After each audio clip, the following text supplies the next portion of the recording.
Hey friends, this is Audie Cornish, host of CNN This Morning and The Assignment, and guess what? Every story you care about, every angle you want unpacked is now streaming on CNN. That means you can catch my show or other CNN programming whenever you want on your favorite device. And a subscription also gets you access to exclusive video series and unlimited articles. So subscribe to CNN at cnn.com/subscription. Here's a quick glimpse into today's incredible episode.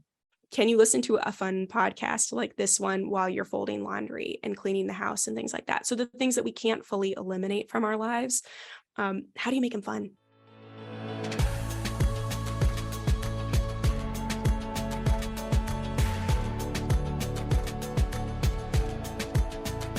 I am Nicole Khalil, and I've said it before and I'll say it again. Time management is crap. At the very least, it's a misnomer because it's not at all time that any of us are managing. Time is fixed and neutral. We all have the same amount of it, the same 60 minutes in an hour, the same 24 hours in a day, the same 7 days in a week. Unless someone has figured out how to manipulate time, or the time turner Hermione Granger uses actually exists, then time cannot be managed. So if it's not time management, then why do some people accomplish more, do more, have seemingly more time and capacity, or somehow manage to make it through their day without feeling like their hair is on fire? I'd suggest that it's because some people have figured out the art of choice management. They understand that the big differentiator is the choices they make with the time that they have. And in full disclosure, there are periods in my life where I am great at this. So great that I actually travel around the country and train on this topic. And there are times where I suck at this and feel like I'm just barely making it. And if just one of the balls I have in the air drops, the whole thing will come crashing down. And there are times where I'm somewhere in between. All that to say this. This is a topic that I think we can all revisit from time to time. So on this episode of This Is Woman's Work, we're going to do just that. I've asked Kelly Nolan, attorney turned time management strategist, to join us to share some of those tips for making choices with less stress and more calm. Her system, the Bright Method, has been featured in Bloomberg Businessweek, Forbes, Parents, and Fast Company, just to name a few. Kelly, thanks so much for carving out the time and making the choice to be here today. Well, thank you so much for having me. I'm really, really excited to be here and such a fan. Oh, my pleasure. This topic, I think we could probably do once a quarter and it, still wouldn't be enough. So I want to start with this first question that I have a little bit of an answer to, but I'm curious from your perspective. Does anyone really have this figured out? Is anyone living with their life perfectly prioritized, or are most of us feeling stretched thin, at least in times or periods of our lives? I think it's definitely the latter, in the sense that time management, it's one of those things that you can create a wonderful system that works really well for you, that really moves the needle in a significant way. But time has a funny thing of life has a funny thing of giving us more meetings, more new things. They keep coming up, curveballs that hit us, and even good things like different life phases have different demands. And so we're continually learning how to manage the different demands on our times and the competing roles for our times. But I do believe that if you have a system and a framework you can leverage to manage your time in those systems and your activities, then you can optimize your ability to feel less stress and more clarity through the process as best as possible.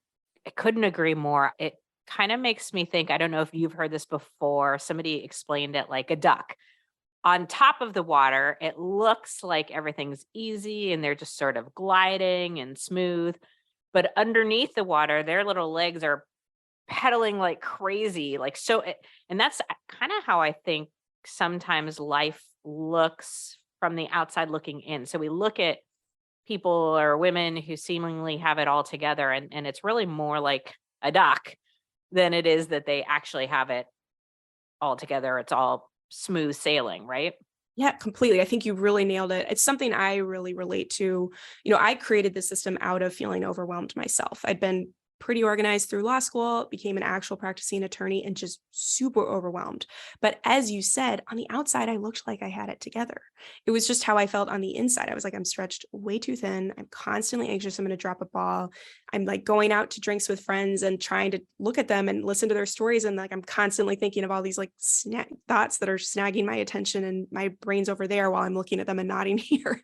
And exactly as you're saying, it's a feeling that I felt very weird about and felt very alone in. But the more and more I work with women, that's how a lot of women feel. Like no one would know I feel this way, but I feel incredibly stretched too thin and I don't like it.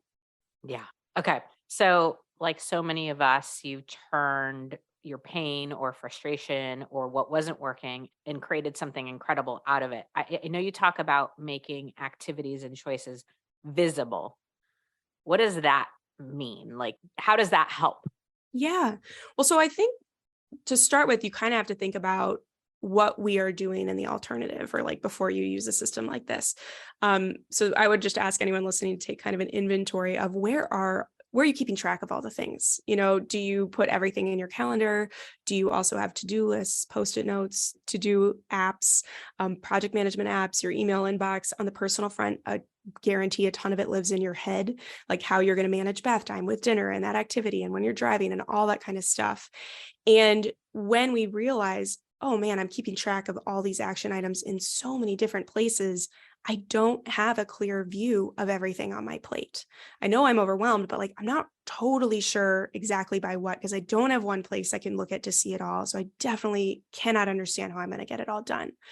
What I like to do is say, okay, let's make it visual in a tool that's designed to manage time. But unfortunately, it's usually a tool everybody's using already, a digital calendar. And we leverage it with some tech strategies to make this not incredibly overwhelming, but just bear with me, of really getting clear on, let's just make it all visual, get it out of our brain. When are you going to get ready in the morning and shower?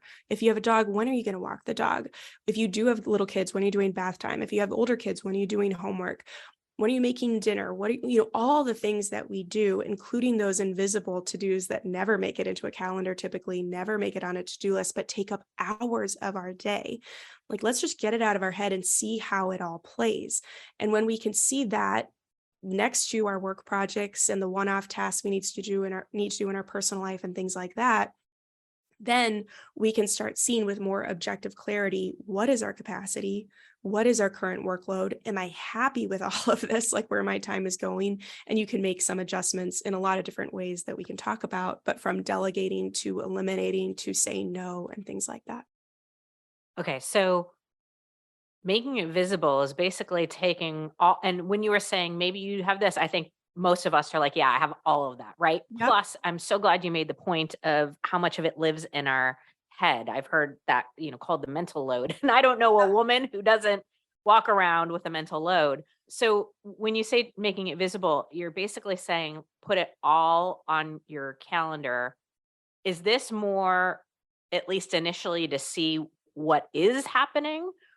And then it becomes a place where you make choices out of? Explain to me. So if somebody's listening, they're like, okay, I need to do that.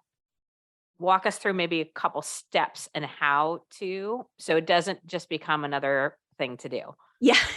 So what I encourage you to do is start with that invisible to-do list, typically on the personal front. That's a good starting place, is if you really think of your morning and your evenings, that's typically where we're really managing a lot of this in our head. The point of it is to get it visually out of your head, again, to reduce that mental load, but then also evaluate and be like, it's kind of like cleaning out a closet. It's going to get messy before it feels good. But looking at it, you might be like, now I get why I've been feeling overwhelmed and why we've been running behind every morning, because I'm trying to do all of these things. And just to be really clear, what I mean is calendaring each of the tasks you're trying to do in the morning, like shower and getting ready, make breakfast, pack up backpacks, that kind of stuff, just so you're clear on how much time does that roughly take, and do all of these things actually fit in the amount of time that I've been given. Now, just to be clear also, I know curveballs hit, you need to be flexible with this, but we need our baseline to actually work before the curveballs hit. I think sometimes even the baseline's not in good shape. So even on the days where there aren't any curveballs, things aren't going well. And this can help you evaluate, okay. And now I can evaluate and make some decisions on, okay, if I could have my partner do this specific thing and take that off my plate, that will ease up this whole morning. And so you can kind of start making these decisions on, is this working? If it's not, do I eliminate? Do I get somebody else to do this? Do I outsource and things like that? So that's kind of a good starting place. And I can keep going, but I don't want to just keep monologuing at you. No, that's great. And it actually leads really nicely into my next question, because you talked about making the choice of what you want to do with it. If we're going to get really good at this skill of what is traditionally called time management, I call choice management, it's going to involve saying yes to some things, but saying no to a lot of things, no to things that we might be defaulting to yes, or not even making the conscious decision. So any tips on how to say no? And also, when we say no, what does that mean? So like, no, I'm not the right person to do it. I should leverage it. So I'll give a personal example. Jay and I just did our family planning retreat, and I identified a few things that were really wearing on me. They're small things with really big personal impact. Doing the laundry, like at some point in time, the 5 loads of laundry a week that I do is just, it wears on me more than it should. Opening Amazon boxes, it drives me batty. I have to do it right away, and it's disruptive. Doing a light cleaning, things like that. So I became clear in paying attention that this, if I can create it, this will be a no for me. But how do I do it? And what are my options? Because I mean, the laundry still needs to get done, whether I like it or not, right? So Right. Kelly, that was a long-winded question, but I'm curious your thoughts. Yeah, no, I think it's great. It's great stuff because so often we don't think about these little things and we definitely don't talk about them publicly. And I think that it's struggles that everyone has. How you say no to things and then what you do about it differs obviously in your personal life and then at work. So we can talk also about like drawing boundaries at work and dealing with a workload, but putting that aside for the moment on the personal front, I've been surprised by how many clients have wins of using the system to actually improve their relationship with their partner. Because oftentimes, and you're already ahead of this in that you're able to identify the specific things you aren't enjoying. But some people are like, I don't know, I just need help. And by getting clear, whether it's through a planning retreat like you do, or through a system like this on what is causing the problems is a big first step. The reality is some of these things have to be done and some of them don't. The things that you have mentioned probably do. And so, first is eliminating. Obviously, that's not on the table right now for laundry, but can you outsource? Some people do that, whether they take it to a place to have laundry or hire someone to come in. I actually know of one woman who has hired, this is like next level. So I'm not saying everybody should do this, but has hired, instead of a once a week or once every other week cleaning service to come in, she's hired a woman to come in every morning and help with the basic stuff of cleaning up the kitchen, flipping the laundry, folding clothes, making the beds, that kind of stuff. So you can get creative and, within your means of what you're able to do financially, but also what might work for you as a family. But then also tapping your home teammates. Oftentimes we kind of set up, okay, we ended up doing all the laundry back when there were just 2 of us, but the more you have kids, the more things, this stuff multiplies. Like, is that really working anymore? Maybe you handle the laundry, but somebody else can handle the folding while they, watch their favorite TV show. If you are, just for those who don't have partners, one thing I like to throw out there is for the things you have to do, like, can you make them more fun? Can you listen to a fun podcast like this one while you're folding laundry and cleaning the house and things like that? So the things that we can't fully eliminate from our lives, how do you make them fun? How do you corral them so that you're doing them all together at one time when it's fun and not doing it all the time? I liked your point on the Amazon packages of fragmenting throughout the day. Like, is there a way to corral the things you're not enjoying? And maybe there's not in this scenario, but if there are ways that you can corral it and then make that more enjoyable throughout, that can be a really great solution as well. So I love all of the suggestions. The one I love the most, because I tend to lean more serious in nature, is just making some of these things a little bit more fun or a little bit more fulfilling or a little bit more productive. I don't like laundry because it's not fun, it's not fulfilling, it's not productive. Well, I mean, I guess it's productive in that I need to wear clothes, but I don't it doesn't fill me up in that way. But as simple as thinking about how could I play a great playlist and dance while I'm doing laundry, that would make it certainly more fun. Or as you suggested, listen to a podcast or an audiobook. I find sometimes the smallest things have the biggest impact. And that is a really good suggestion. Okay. So when we talk about choice management, I believe, and I know you do too, that self-awareness is a huge component of making the best right choices. Also being really clear on what's important to you. What are your priorities? What are your goals? And also what's not important or what kind of falls in between, so that we don't fall back on tendencies like just work harder, or there's something wrong with me because I can't handle all this, or God, I got to buck up and just, take on more. So where does, in your mind, self-awareness and getting clear on what's really important, where does this fall? Like, in what order? How important is it? Not important? What are your thoughts Yeah. there?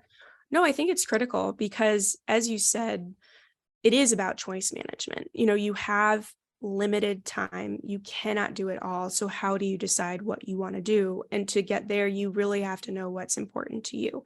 That said, I'll just throw it out there that if you struggle with knowing this, don't feel bad about that. So many of us have been running flat out for so long that we've kind of forgotten who we are and what we enjoy as individuals and what we want. And so don't feel bad about it, but also protect time to have those moments. I know Nicole believes in this too, but in my variation of this is like protecting 3 or 4 or more hours every 6 months, every 12 months. If you wanted to do this for the first time right now, pull out a calendar, protect some time for your first time right now. And this can look at whatever, it can look like whatever you want it to.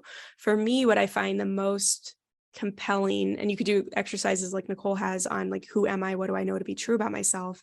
And then also, what do I want my life to feel like in a year? I really like the word feeling in this. I'm a very type A linear person, so just throwing that out there. But when it comes to what do I want my life to feel like in a year, that's so much more powerful than look like. Because when we say, how do I want my life to look like, we get consumed and sucked into like what society tells us will make us happy versus like, what do you want? How do you want life to feel? And then how do you back that out into reality? And then what I would love for you to do is to just pick 1 or 2 of those things that you think of and start protecting time for it in your calendar going forward. So just to give an example, we were living in California, the dream place, in San Diego, sunny of everything, sunny and, what society says should make you happy. And I really wanted to be home in Minnesota.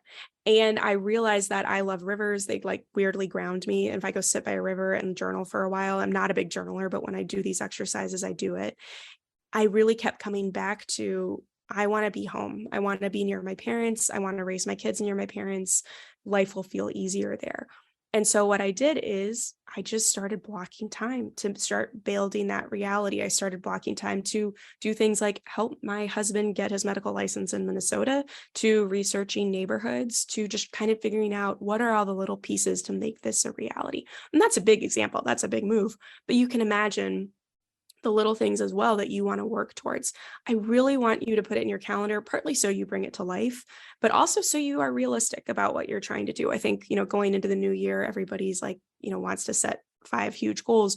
When you actually back those out and plot time for them in your calendar next to everything else that we've been talking about, you just start seeing like what's realistic and what's not. And we want to set you up for a realistic goal so you can accomplish it versus beating yourself up for, failing at something you feel like you're failing at yet again.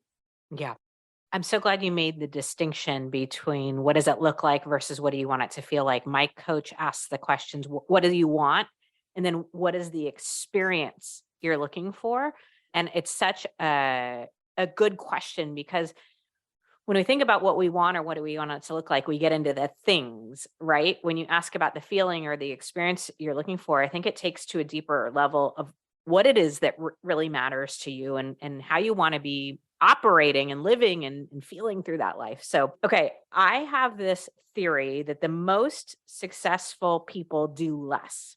And I'm going to be upfront that most of the examples of this theory are men, because I do know a lot of successful women, but I think we are all struggling with sort of, adding role on top of role and thing on top of thing. And so I find when I talk to men, they don't have the same mental load. They don't have the same household pressures or family time. That's not universally true, but generally speaking. And because of that, they seem to carve out time for thinking or strategizing or golfing or taking care of themselves or going to a game or meeting up with friends and blah, blah, blah. So how do we, do you agree that part of success is doing less? And any tips or thoughts about ways we can think about this differently and then also put it into practice?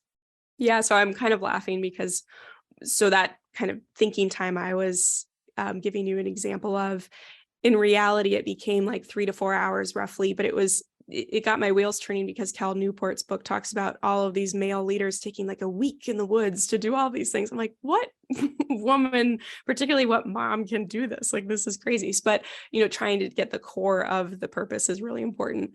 I agree. I think that if anything, if you desire having this strategy time at work or in your personal life, first of all, you need to protect it. And so that's, that sounds basic enough to put it in your calendar to have it consistently, because at least in my world, it's never going to just happen. Like, I need to intentionally plan it. That said, I think that, it drives me bonkers when everyone's like, just schedule self-care or things like that. I'm like, if it were that easy, like, we wouldn't have a problem with this. So just throwing that out there, that I fully recognize that. To get at that point, I truly believe one of the benefits of using a calendar to manage your tasks, your time, your activity, are that you start plotting out game plans of how you're going to get things done over time. And so you can say even little things like, okay, I need to call the pediatrician to set up this appointment. Realistically, I'm looking at my week, not going to happen this week. It's totally fine. It'll happen next week. And you start punting things out into the future. That is so much more freeing than having, by the way, that thing stare at you for 2 weeks from a to-do list, stressing you out every time you look at your to-do list. You just let it go. Your system will tell you when you need to do it, when it's time. You do that on a broad scale with all your work projects, all your personal things like that. You start to trust that you have a system that will help you do the things when you need to do them, and you can let them go until then. So your mental load, the worry, the anxiety type stuff really reduces in your brain. And that gives you the ability to actually do the thinking time when it rolls around, because you're not feeling pulled in so many different directions by all the other things. You're like, nope, those things have a home in my calendar. They're in the future. They will happen. And by the way, I'm a huge fan of building in wiggle room and curveball time too, because I totally get curveballs are going to happen. So we want to account for that as well. You don't want to like pack up your whole next week living in denial of those curveballs that are unpredictable, but also predictable in that they're coming. But going back to this, when you can rest easy in my system accounts for everything I need to do, and it can happen over time, and it does not need to happen right now. Then when things like thinking time or reading a book or things like that roll around in your calendar, you can rest into that and actually do it without all the mental whirls going around. So even if you might only get half an hour or an hour a week compared to, let's say, that person, that the male counterpart that gets much more time, at least you're able to really grasp onto that and run with it and make the most of it when that time comes around. Yeah. And I said at the beginning of our time together, there are times that I'm better at this and times that I'm not so good. But generally speaking, I have about 6 hours during the normal work week set aside. It's labeled on my calendar to do time. And that's where, when I need to set the dentist appointment, or I need to call this person back, or I need to fill out this form, I just pull up an upcoming to-do time block and write it in there. Because I think you're right. Getting it out of our mind so it's not constantly like, oh God, I got to do this. What am I going to do? Is really helpful. And then when I arrive to that block in my calendar, I pull it up and it's a laundry list of stuff. I almost never get done all of those things, but I look at it and go, what are the priorities? And then I do as much as I can, and then cut and paste whatever didn't get done and drop it into another to-do time block. Also, I have 2 hours a week of, it just says buffer. This is the shit happens, life happens, my hair is on fire, fuck it all, moment where I'm just like, I got to do something, right? So it's not always wonderful, but when I follow this, It gives me so much more breathing room. And I would submit to you, I am so much better for all the other things that fall on my calendar and for my relationships and for when, day is done and all of that. I know we're getting close to time, but Kelly, I wanted to ask you before we end today. You mentioned something to the effect of, I put it in the category of like being able to back out of commitments. If we're doing our calendar and we begin to realize we've said yes to too many things, there's too much on our plates, no normal human can handle all of this. How do we take steps back? How do we take things off of our calendar? I know it maybe sounds oversimplistic, but I think a lot of us have a hard time. We just do what our calendar says as Totally. opposed to thinking, oh, I can take things off. Well, again, it varies by social or work. I'll talk a bit more about work since we haven't dug into that as much. But one of the big things in our workplaces, especially in the more traditional, like corporate, legal, our backgrounds environment, there are a lot of meetings and there are a lot of standing meetings that have been on there forever. And so I encourage clients, like, once a quarter, evaluate those standing meetings and just say, like, am I adding value anymore? Or am I getting value out of this anymore? And if you're not, get out of it. Broach eliminating it. I think that probably other people in that meeting also feel the way you do. And you might something might have been valuable for a while. It isn't any longer. Get it off the calendar. But I bet more people will thank you than you realize. So that can be huge. People can reclaim a lot of hours in eliminating those standing meetings. But for other things, like the one-off things like that, I encourage a weekly planning session, and this is bigger than we want. I think that planning just takes more time than we want to acknowledge. But every single week, I would look ahead at the next big things on your calendar for the next month or two.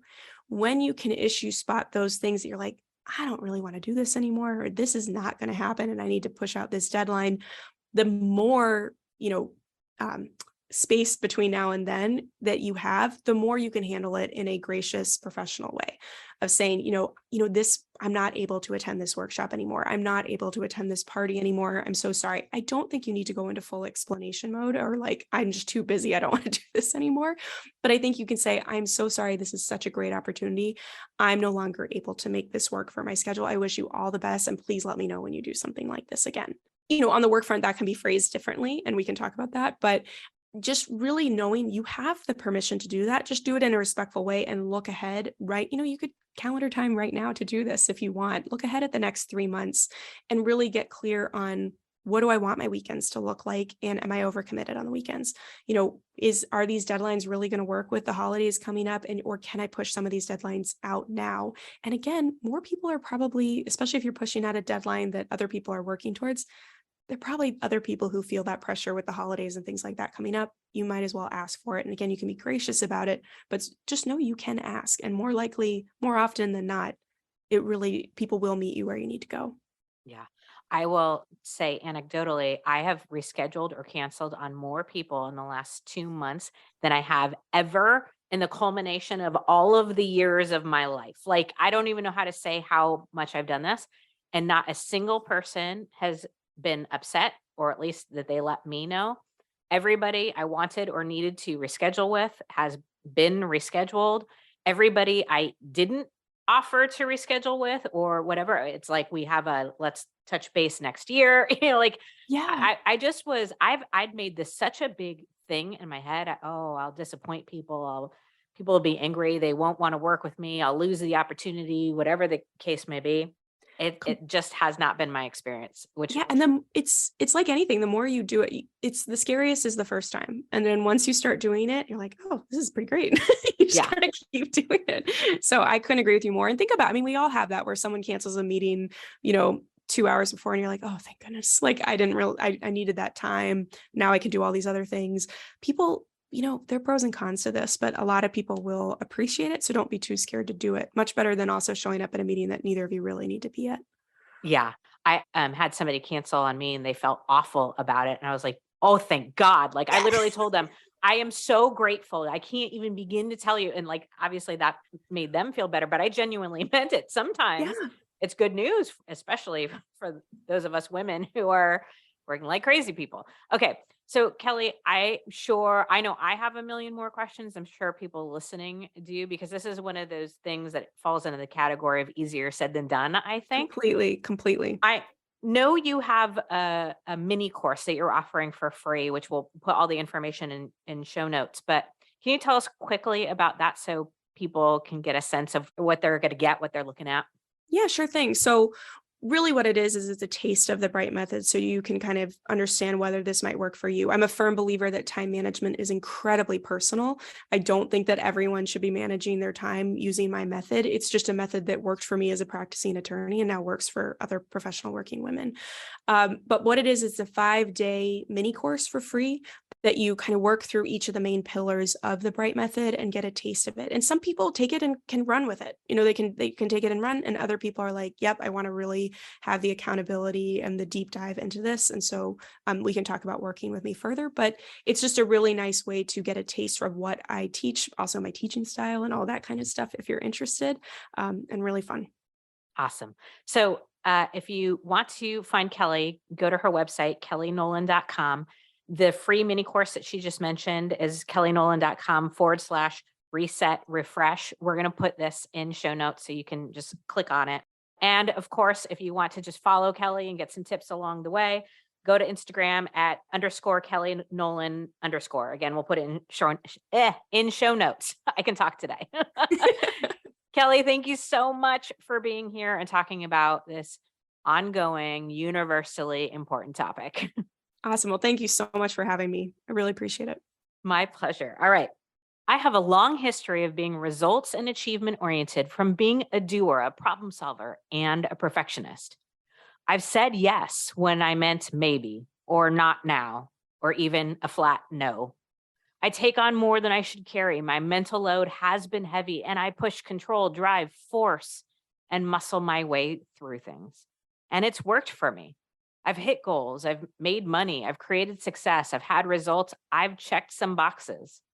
I've also burnt out, felt anxious, disconnected from my people and what really matters. I've been exhausted, and I've felt like it was never good enough. I believe the next step on my journey is to live with more ease and flow, to allow instead of force. And while that's the experience I'm looking to create, make no mistake, it will involve tactics. It will involve being crystal clear on what really matters to me. And it will involve many, many choices, which will mean an abundance of having to say no, of saying, that's not meant for me. I'm not meant for that. Not now, or not ever. Thank you, but no thank you. Good thing though, because that's what it means to be doing woman's work.